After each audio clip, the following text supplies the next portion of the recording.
नमस्कार प्रिय दर्शकों, एक बार फिर आपका स्वागत है हमारे इस YouTube चैनल दिव्य कथा संसार में। प्रिय दर्शकों, आज फिर एक नई कहानी, एक नई वीडियो लेकर हम आपके सामने हाजिर हुए हैं। विजयनगर के शासक मानसिंह अत्यंत ही घमंडी और दुष्ट प्रवृत्ति के व्यक्ति थे। उसकी एक बेहद ही बुरी आदत थी। वह किसी भी सुंदर स्त्री से जबरदस्ती से विवाह करके उसे कुछ समय तक अपने पास रखते और फिर कुछ भी इल्जाम लगाकर उसको कैदखाने में डाल देते थे। एक दिन राजा मानसिंह अब तक कई स्त्रियों को जेल में बंद कर चुके थे। विजयनगर के नागरिक उससे डरते थे और उसके खिलाफ कुछ भी कहने से घबराते थे, क्योंकि राजा अक्सर अपना भेष बदलकर नगर में घूमता था। अगर वह किसी को भी अपने खिलाफ कुछ भी कहते हुए सुन लेता, तो उसको सैनिकों को भेजकर उसे तुरंत ही जेल में बंद करवा देता था।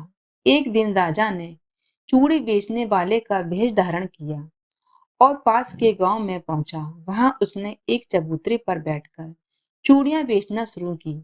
उसी गांव में एक गरीब किसान की बेहद ही सुंदर बेटी थी, जिसका नाम अदिति था। वे बहुत ही सुंदर थी। अदिति ने भी राजा से चूड़ियां खरीदी। उसकी सहेलियां हंसी मजाक में कह रही थीं कि अरे अदिति, तुम तो बहुत ही सुंदर लग रही हो, यह चूड़ियां तुम्हारे हाथ में बहुत ही सुंदर लग रही हैं। एक सहेली बोली, तू खुद इतनी ज्यादा सुंदर है कि तुझे देखकर तो राजा भी तुझसे विवाह कर लेगा और महल में रानी बनाकर रखेगा। अदिति ने दृढ़ता से कहा, मैं उस दुष्ट राजा से विवाह नहीं करूंगी। सहेली ने चुटकी लेते हुए कहा, लेकिन अगर राजा जबरदस्ती तुझसे विवाह कर लेगा तो? अदिति ने गंभीर स्वर में कहा, अगर उसने ऐसा किया तो मैं उसे सबके सामने बहुत ही अच्छा सबक सिखाऊंगी। यह कहकर अदिति सहेलियों के साथ अपने घर लौट गई। राजा मानसिंह ने अदिति की सारी बातें सुन ली और मन ही मन निश्चय किया कि मैं अदिति से अवश्य फिर देखता हूँ कि ये मुझे क्या सबक सिखाती है। इसके बाद उसे भी जेल खाने में डाल दूंगा। अगले दिन राजा ने सैनिकों को आदेश दिया कि वे अदिति को पकड़कर महल में ले आए। अदिति के माता पिता को भी गांव से बुलाया गया। राजा ने अदिति से विवाह कर लिया। विवाह के बाद जब अदिति अपने माता पिता के चरणों में झुकी तो उनसे कहा, आप मेरी चिंता मत करना, मुझे अपने भाग्य पे छोड़ दो। यह सुनकर उसके माता पिता रोते बिलखते हुए गांव लौट गए। शादी के कुछ दिन ऐसे ही बीते। अदिति रानी तो बन गई, लेकिन उसका मन हर समय अशांत और उदास रहता। राजा मानसिंह लगातार उसे जेल में डालने का कोई बहाना ढूंढ रहा था, लेकिन अब तक उसे कोई ऐसा नहीं मौका से अदिति ने विनम्रता से कहा, महाराज, क्या मैं दासी को बुलाकर जल मंगवा लूं? राजा ने तुरंत कहा, नहीं, आज तुम स्वयं हमारे लिए पानी लेकर आओगी। अदिति ने सहमति से सिर हिलाया और कहा, ठीक है महाराज, आप आराम कीजिए, मैं अभी जल लेकर आती हूँ। जब वह पानी लेकर आई तो उसके मन में विचार आया, राजा ने जरूर कोई चाल चली है। मुझे बहुत ही सावधानी से और चतुराई से काम लेना होगा। राजा मन ही मन सोच रहा था, आज अदिति की गलती पकड़ने का यह सुनहरा मौका है।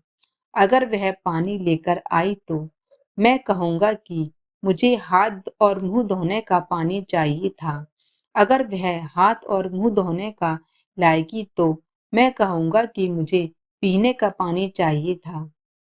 अदिति बड़े बर्तन में पानी लेकर लौटी। राजा ने उसे देखकर कहा, हमने पीने का पानी मंगवाया था और तुम हाथ मुंह धोने का लेकर आई हो। यह बड़ा पात्र लेकर आई हो। अदिति ने शांत स्वर में उत्तर दिया, महाराज, मेरी बात सुनिए। जब कोई व्यक्ति बाहर से आता है तो पहले उसे हाथ मुंह धोने के लिए पानी दिया जाता है, उसके बाद पीने के लिए। मैंने दासी को पहले ही कह दिया था कि वह आपके लिए पीने का पानी लेकर आए। तब तक आप हाथ मुंह धो लीजिए। उसी समय दासी पीने का पानी लेकर पहुंच गई। राजा समझ गया कि अदिति ने अपनी चतुराई से उसे मात दे दी है। उसने मन ही मन सोचा कि आज तो यह बच गई, लेकिन अगली बार नहीं छोड़ूंगा। कुछ समय बाद राजा मानसिंह अदिति के साथ कक्ष में बैठा हुआ था और गहरी सोच में डूबा हुआ था। वह विचार कर रहा था, बहुत समय हो गया है, अब मुझे जल्दी ही कोई नया बहाना बनाकर अदिति को कारागार में डाल देना चाहिए। तभी एक सैनिक आया और कहा, महाराज की जय हो। चंदन नगर के राजा ने आपका आपके लिए एक उपहार स्वरूप खास दूत भेजा है। राजा ने कहा, ठीक है, उस दूत को भीतर बुलाओ। दूत ने अंदर आकर कहा, महाराज की जय हो। हमारे शासक ने आपके राज्य की वर्षगांठ के अवसर पर आपके लिए एक मिठाई भेजी है। सुनकर राजा खुश कर बोला, वाह, भेजी है तो फिर इसे अभी चखा जाएगा। राजा ने मिठाई का एक टुकड़ा उठाया ही था कि अदिति ने अचानक उसके हाथ पर मार कर मिठाई को नीचे गिरा दिया। राजा गुस्से में चिल्लाया, अदिति, तुमने हमारे मित्र द्वारा भेजी गई मिठाई गिरा दी। तुम्हें इस गलती की सजा अवश्य ही मिलेगी। अदिति ने शांत स्वर में कहा, महाराज, मैंने कोई गलती नहीं की है, बल्कि इसके लिए मुझे पुरस्कार मिलना चाहिए। महाराज ने हंसते हुए कहा, हाँ, सही कहा, बिल्कुल, हम तुम्हें कारागार का पुरस्कार देंगे।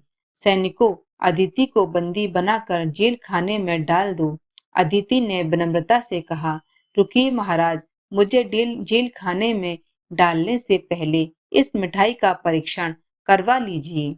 राजा गुस्से में बोला, परीक्षण? यह तुम्हारी कोई चाल है, लेकिन इससे तुम राजा से सजा से नहीं बच सकोगी।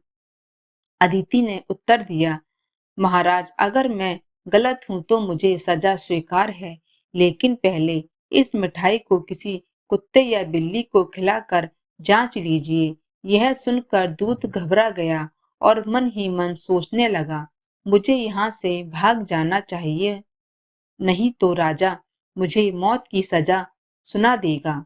राजा ने आदेश दिया, सैनिकों, पहले इस दूत को गिरफ्तार करो, फिर किसी कुत्ते या बिल्ली को मिठाई खिलाओ। सैनिकों ने दूत को बंदी बना लिया। तभी एक और सैनिक एक बिल्ली को पकड़ कर लाया।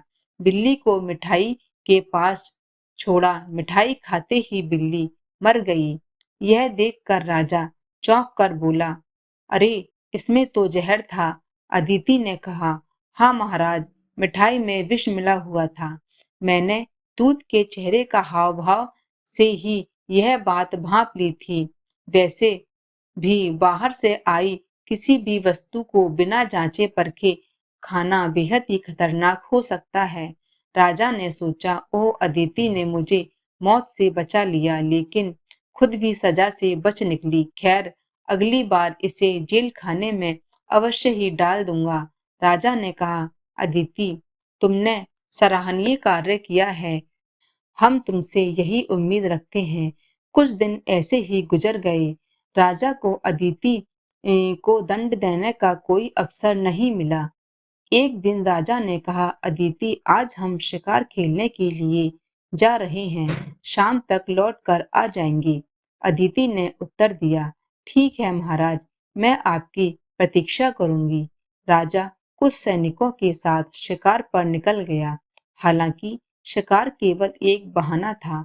वास्तव में राजा अदिति को फंसाने के लिए एक नई योजना बना रहा था। जंगल में पहुंचकर राजा ने सैनिकों से कहा, आज मौसम बड़ा ही मनमोहक है, हम कोई शिकार नहीं करेंगे। तुम महल जाओ और रानी अदिति को यहाँ लेकर आओ। हम आज जंगल में सैर करेंगे।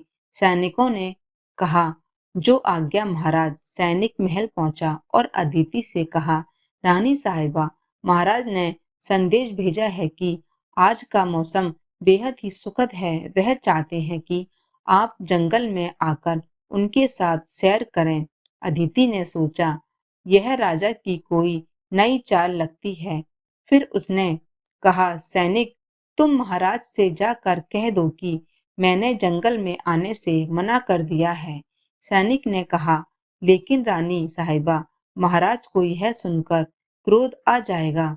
अदिति ने दृढ़ता से कहा, तुम वही करो जो मैंने कहा है, और यह मत भूलो कि मैं विजयनगर की रानी हूँ।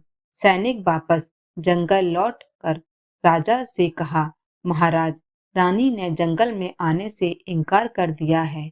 यह सुनकर राजा क्रोधित होकर बोला, उसने हमारे आदेश का उल्लंघन किया है।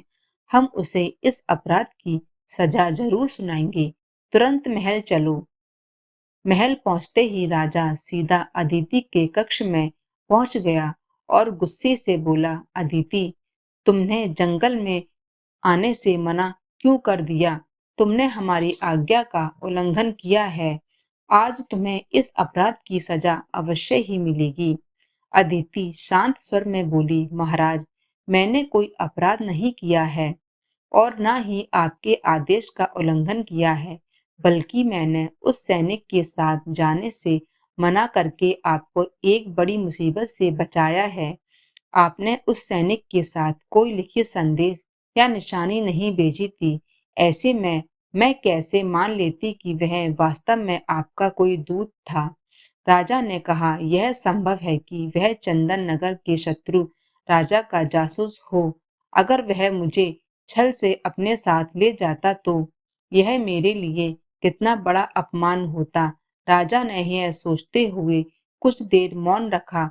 उसे महसूस हुआ कि अदिति की बातों में सच्चाई है। वह भीतर ही भीतर जुझला रहा था और सोचने लगा, अब मैं इसे बर्दाश्त नहीं कर सकता। आज ही इसे कारागार में डालकर ही दम लूंगा। राजा ने कठोर स्वर में कहा, अदिति, तुम अधिक बातें बनाकर खुद को चतुर दिखाने की कोशिश कर रही हो। इस चालाकी के लिए हम तुम्हें जेल की सजा देंगे।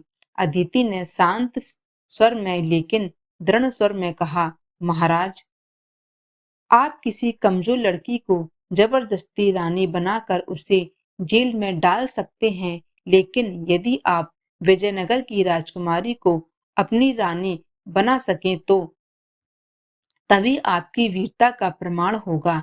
राजा गुस्से से तमतमा गया और बोला, हमें क्रोधित मत करो, हम किसी से भी विवाह कर सकते हैं।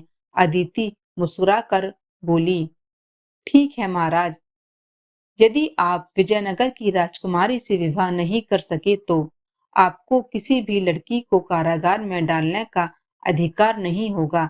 राजा ने गर्व से कहा, ठीक है, हम कल ही विजयनगर के लिए रवाना होंगे, लेकिन राजकुमारी को साथ लेकर लौटते ही तुम्हें जेल भेज देंगे। अगले दिन राजा घोड़े पर सवार होकर विजयनगर की ओर चल पड़ा। कई दिनों की यात्रा के बाद वह आखिरकार विजयनगर पहुंचा। वहां पहुंचकर उसने देखा कि नगरी बेहद बेहद ही सुंदर है, बहुत ही खूबसूरत थी। उसने सोचा कि यहाँ की राजकुमारी भी बहुत ही सुंदर होगी। विजयनगर की राजकुमारी चंद्रप्रभा ने पहले ही ऐलान करवा रखा था कि जो भी इस कुएं से पूरे नगर वासियों को पानी पिलाएगा वह उसी से विवाह करेगी। राजा ने यह सुनकर सोचने लगा, अरे, राजकुमारी से विवाह करना तो बेहद ही सरल है, यह कार्य मैं आसानी से कर लूंगा। राजा तेज गति से घोड़ा लेकर महल की तरफ दौड़ा। महल के द्वार पर पहुंचा। सैनिकों ने राजकुमारी को सूचित किया, राजकुमारी विजयनगर के राजा मानसिंह यहाँ आए हैं और आपकी शर्त पूरी करना चाहते हैं। राजकुमारी ने कहा, महाराज जी, एक बार फिर विचार कर लीजिए। यदि आप शर्त पूरी नहीं कर सके तो आपको बंदी बना लिया जाएगा। पहले भी कई राजा और राजकुमार यहाँ बंदी बनाए जा चुके हैं। राजा ने आत्मविश्वास से कहा, मैं आपकी शर्त अवश्य ही पूरी करूंगा। आप विवाह के लिए तैयारी करें। राजकुमारी ने सैनिकों को आदेश दिया, इनके लिए अतिथि गृह का प्रबंध करो। यह कल सुबह से जल पिलाने का काम प्रारंभ करेंगे। अगले दिन सुबह राजा मानसिंह ने कुएं से पानी निकालकर नगरवासियों को पिलाना शुरू किया। सुबह से दोपहर हो गई और फिर शाम हो गई, लेकिन भीड़ खत्म होने का नाम ही नहीं ले रही थी। राजा बुरी तरह से थक कर चूर हो चुका था। उसने सोचा, अब तो खड़ा होना भी मुश्किल हो रहा है और यह भीड़ खत्म ही नहीं हो रही है। अब मैं क्या करूं?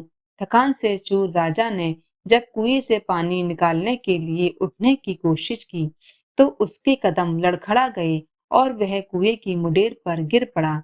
यह देखकर नगरवासियों ने कहा, देखो, राजा गिर पड़ा, कोई इन्हें संभालो। लेकिन वहीं खड़े हुए सैनिकों ने कहा, रुको, राजा को कोई हाथ नहीं लगाएगा। हमें इन्हें बंदी बनाकर राजकुमारी के पास लेकर जाएंगे। राजा सोचने लगा, हे भगवान, मैं यहाँ क्या सोचकर आया था और क्या हो गया। सैनिक मानसिंह को पकड़कर राजकुमारी चंद्रप्रभा के पास ले गए। राजकुमारी ने गंभीर स्वर में कहा, राजा मानसिंह, आप मेरी शर्त पूरी करने में असफल रहे। अब आपको कारागार में रहना होगा। राजा को जेल में डाल दिया गया।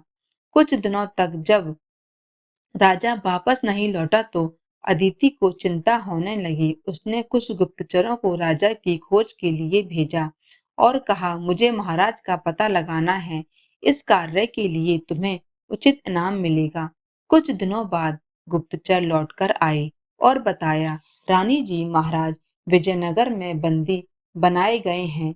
वे राजकुमारी की शर्त हार गए थे।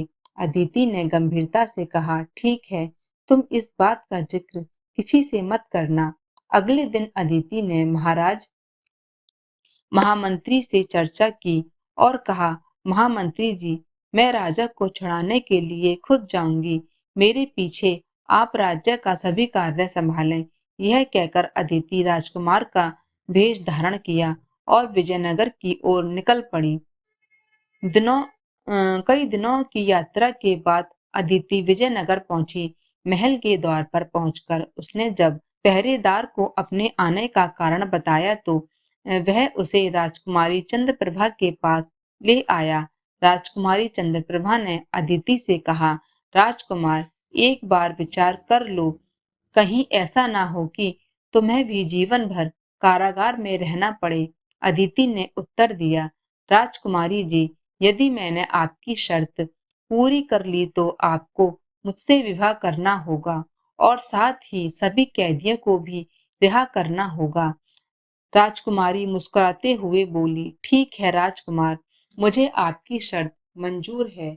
अगले दिन सुबह अदिति कुएं पर पहुंची और तत्परता से स्त्रियों, पुरुषों और बच्चों की भीड़ को पानी पिलाने लगी। शाम होने से पहले ही अदिति ने पूरे नगरवासियों को कुएं से पानी निकाल कर पिला दिया। इस कार्य को करते हुए उसे बहुत ही संतोष और आनंद का अनुभव हुआ। वहां खड़े सैनिकों ने कहा, राजकुमार, आपने शर्त जीत ली। अब कृपा हमारे साथ राजकुमारी के पास चलें। सैनिकों ने जब राजकुमारी चंद्रप्रभा के कक्ष में यह खबर दी तो वह बोली, राजकुमार, आप अपनी शर्त के अनुसार मैं आपसे विवाह करने के लिए तैयार हूँ और सभी कैदियों को भी मुक्त करने का आदेश देती हूँ। अगले दिन अदिति और राजकुमारी चंद्रप्रभा का विवाह धूमधाम से संपन्न हुआ। विवाह के बाद अदिति ने राजा मानसिंह को अपने सेवक के रूप में रख लिया। चूंकि अदिति राजकुमार के भेष में थी, मानसिंह उसे पहचान नहीं पाया। अदिति ने कहा, मानसिंह, मैंने तुम्हें कारागार से रिहा कराया है, अब तुम्हें मेरे साथ रहना होगा। मानसिंह ने सिर झुकाकर कहा, जी राजकुमार, मैं आपके आदेश का पालन करूंगा। आपका यह उपकार मैं कभी नहीं भूलूंगा। 2 दिन बाद अदिति राजकुमार चंद्रप्रभा और मानसिंह के साथ विजयनगर के लिए रवाना हुई। यात्रा के दौरान जब वे नगर के पास पहुंचे तो अदिति ने एक सैनिक से कहा, सुनो, हमें किसी जरूरी काम से जाना होगा। तुम राजकुमारी और राजा को विजयनगर लेकर पहुंचो। यह कहकर अदिति घोड़े पर सवार होकर तेजी से वहां से निकल गई। जब राजकुमारी चंद्रप्रभा और मानसिंह सैनिकों के साथ विजयनगर पहुंचे तो मानसिंह ने सोचा, अरे, यह तो मेरा ही नगर है, मैं यहाँ का राजा हूँ, अब डरने की क्या जरूरत है। यह कहकर राजा ने कहा, मैं यहाँ का राजा हूँ, इस राजकुमारी को मेरी अपने महल ले जाऊंगा। मानसिंह ने ऊंचे स्वर में कहा, सुनो, इस नगर का राजा मानसिंह हूँ मैं, तुम सबको मेरा आदेश मानना होगा। यदि नहीं मानोगे तो मैं तुम्हें अपने सैनिकों से बंदी बनाकर कारागार में डलवा दूंगा। इसके बाद मानसिंह सबको अपने महल ले गया। महल में पहुंचकर मानसिंह ने अदिति को अपने कक्ष में बुलाया। अदिति ने पूछा, आप आ गए महाराज, कई दिनों से मैं आपकी प्रतीक्षा कर रही थी।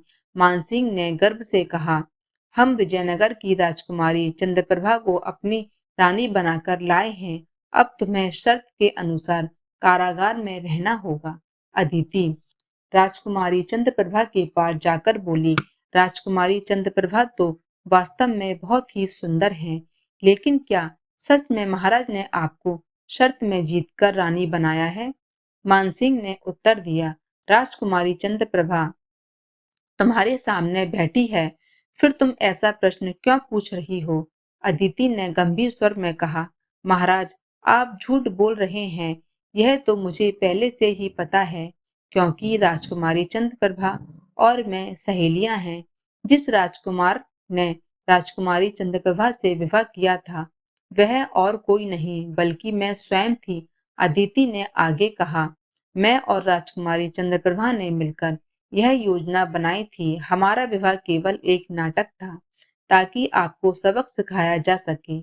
यह सब इसलिए किया गया था ताकि आप अपनी झूठी शान और घमंड को त्याग दें और एक बेहतर व्यक्ति बन सकें। अदिति ने पूरी घटना विस्तार से सुनाई। सच्चाई जानकर मानसिंह अत्यंत ही शर्मिंदा हुआ। उसने कहा, अदिति, मुझे क्षमा कर दो, अपने झूठ घमंड के कारण मैं तुम्हें पहचान नहीं पाया, बहुत पछता रहा हूँ। इसके बाद मानसिंह ने अपने कारागार में बंद सभी स्त्रियों को रिहा कर दिया। राजकुमारी चंद्रप्रभा भी अपने राज्य लौट गई। मानसिंह और अदिति साथ रहने लगे। राजा ने अपना झूठा घमंड त्याग दिया और रानी के साथ सुख शांति से जीवन व्यतीत करने लगा। दोस्तों, कहानी कैसी लगी? अपने विचार जरूर साझा करें और इस वीडियो के कमेंट सेक्शन में जय श्री कृष्णा अवश्य लिखें। बाकी मित्रों, इस वीडियो को यहाँ तक देखने के लिए आप सभी लोगों का बहुत बहुत दिल से धन्यवाद। जय श्री राम।